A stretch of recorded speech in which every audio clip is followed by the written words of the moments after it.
What's up, guys? This is Team Ginyu Force here, coming at you with a deck list of heroes for the September 2013 ban list. For the monsters, we have Triple Alias. He's right now the best card in the deck because Stratos got hit.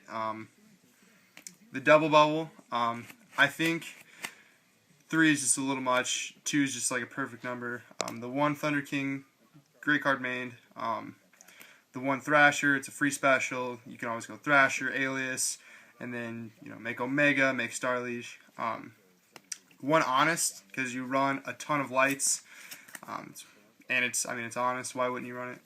The 1 Gwaine, because it's a good 1900 beater when you normal summon it, or you can go normal Alias, special the Gwaine in defense, because Alias is the Gemini, and it's a normal light warrior. And then Vocator, because it's your 4th Gemini Spark target, and it's just, again, a good 1900 beater. Onto the spells, we play a lot. Triple Duality, just keep the consistency up.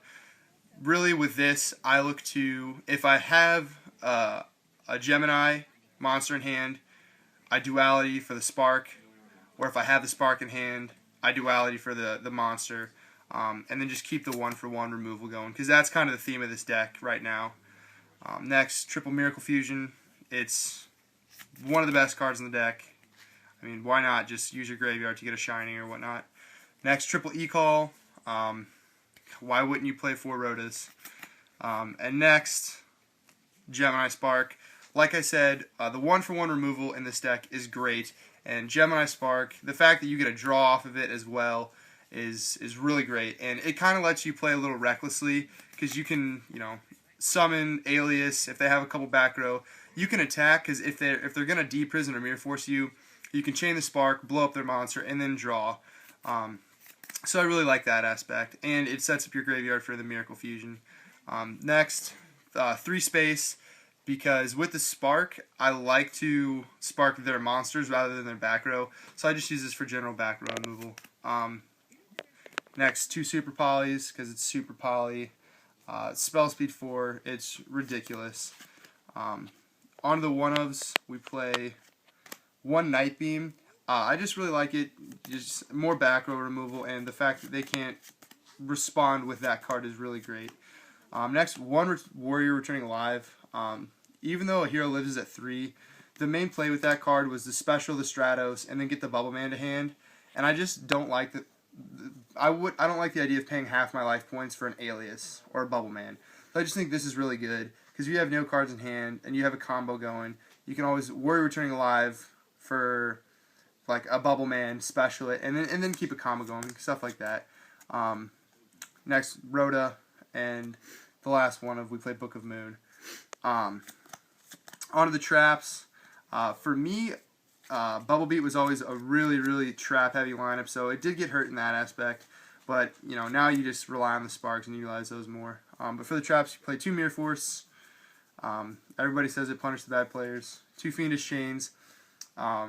Since I play the Bubble Mans, I can't play Veilers or Maxis, so you have to rely on the Fiendish Chains. The 1 Compulse, the 1 Bottomless, 1 Torrential, 1 Deprison. I'm thinking about cutting a Duality for another Deprison, or maybe just bumping the card count up to 42 for a second Deprison. But right now I'm just testing it as the 1. And the last, 1 Dark Bribe.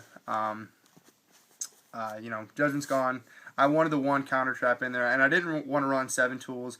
I just like that you can negate the spells with this as well. So that does it for the main deck. Play counter. Yeah. Card's so good, guys. Onto the extra. Double Shining. It's amazing. I don't know why you wouldn't play it. Right now I'm playtesting with double Ab-Zero, because I think Mermails are still going to be a really good deck, and if I can Super Poly them twice, I want to be able to, but this might get cut for just 1 more rank 4, but right now we're playing 2. The 1 Tornado for like Dragoonides and Harpies, Nova Master for the Fire Fists, Gaia for Medolches, SQ Daro. This can be really good against Evil Swarms. Just the key is you have to catch them before they drop the Ophion, because if they have the Ophion on field, you cannot Super Poly. even though you're sending it to graveyard, the ruling is that it has a lingering effect, and so you can't even activate Super Poly. So you want to hit them at times where they go like cast or Heliotrope, and then you want to Super Poly one of those monsters. Or if they draw the one rabbit and then go in a double Heliotrope, you want to Super Poly a Heliotrope, because then the other one's going to die during the end phase. On to the rank 4s, play the one Pappy. It's really good as another light target for Honest, stuff like that, and just hit Reapers with it. One Omega, since you play a lot of lights, and why not save yourself from back row. One Starliege, I call this the Draco Sack Killer. This card's the Stones. This is the Ophion Killer. One Dweller, you make this with Bubble Man against Mermails, make it a little beefier. Then one Blade Armor and one Excalibur. Excal's, everybody knows the Excalibur play. You make 2 detach and then Miracle into like a Shining. So yeah, guys, even with Stratos gone, this deck still OTKs and it's still Heroes. So don't be afraid to pick it up just without Stratos. So that's it for the deck profile. See you guys. Game Getting Force out.